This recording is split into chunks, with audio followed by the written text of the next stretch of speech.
At sa punto pong ito yung makakausap natin ang economist na si Professor Emmanuel Leyco. Magandang tanghali po sa inyo, Professor. Magandang si Connie tanghali. Season po ito. Magandang tanghali, Connie, at magandang tanghali sa ating manonood.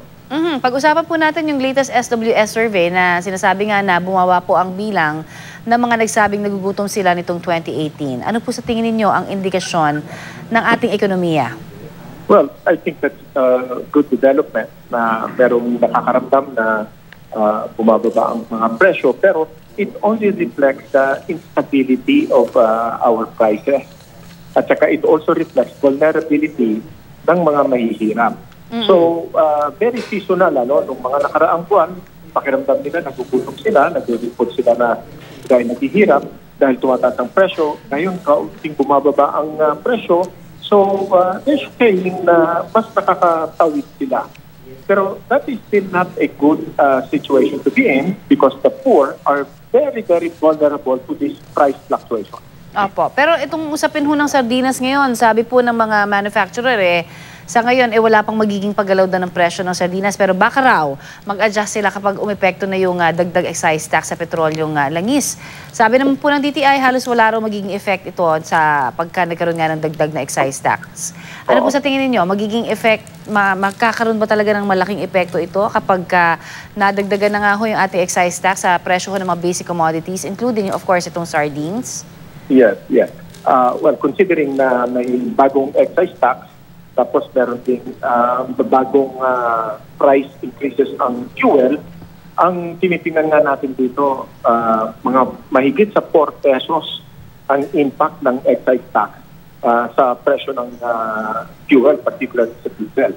And definitely, it will also find its way in price increases in prime commodities kasi kailangan natin i-move ang ating goods and services and we will have to use fuel.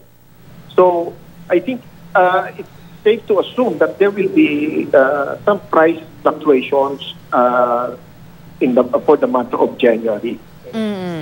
Sabi nga, reaction lang ho ninyo dahil previously, hindi ba may mga nagpapanawagan na sana ho masuspend muna itong train law in terms of sa excise tax po natin. Ano ho tingin nyo dyan? Kasi ngayon talagang tuloy-tuloy na rin. Oo nga. I support that call na siguro bawiin na muna yung excise tax kasi yan ang isang factor na may control tayo dito sa Pilipinas. Yung price fluctuation ng oil, wala tayong control doon So, I think it will be appropriate for the government to take some control on the factors that we can influence, like excise tax. Alright. So, pero ito sinasabi naman na yung inflation rate po natin bumaba naman daw para sa fourth quarter po. Bumaba, naging 5.9% yata, no? Opo. Pero ang projection natin, ang projection ng pamahalaan ay mga 4% lang. In fact, ang kanilang projection was ang impact ng excise tax would be like 0.6%. Napakalayo ho niyan kumpara doon sa actual na umakyat pa hanggang 6.7%. Ang pinapakita lang yan, ang mga assumptions ng pamahalaan when they were making decisions whether to impose excise tax, hindi naging makatotohanan. Kaya I think it will be useful, it will be more appropriate kung titingnan natin na ano ba talaga ang nagtutulak sa pagtaas ng presyo ng bilihin.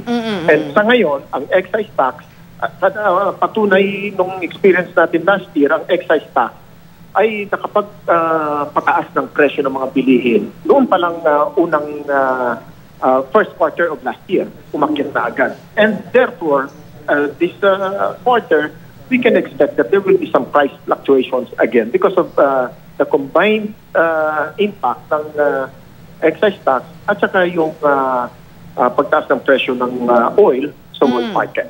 Opo, so overall bilang ekonomista, maganda ho ba itong pagpapatupad po nitong second tranche po nitong train law?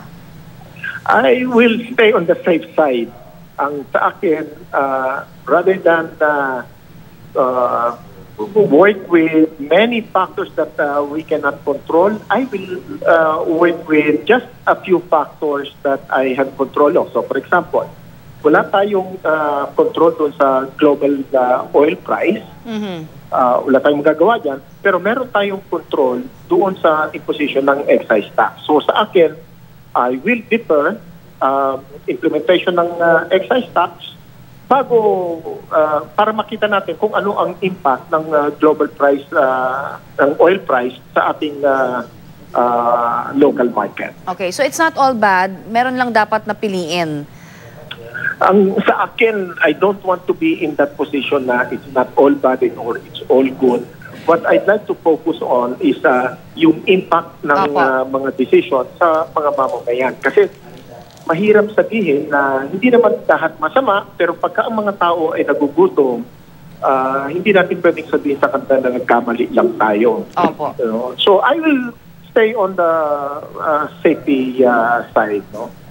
Alright, thank you very much po sa inyo, Professor, sa inyo pong binigay sa aming oras dito sa Balitang Hali. Okay, thank you very much, Karen. Yan po naman si Professor Emmanuel Leco.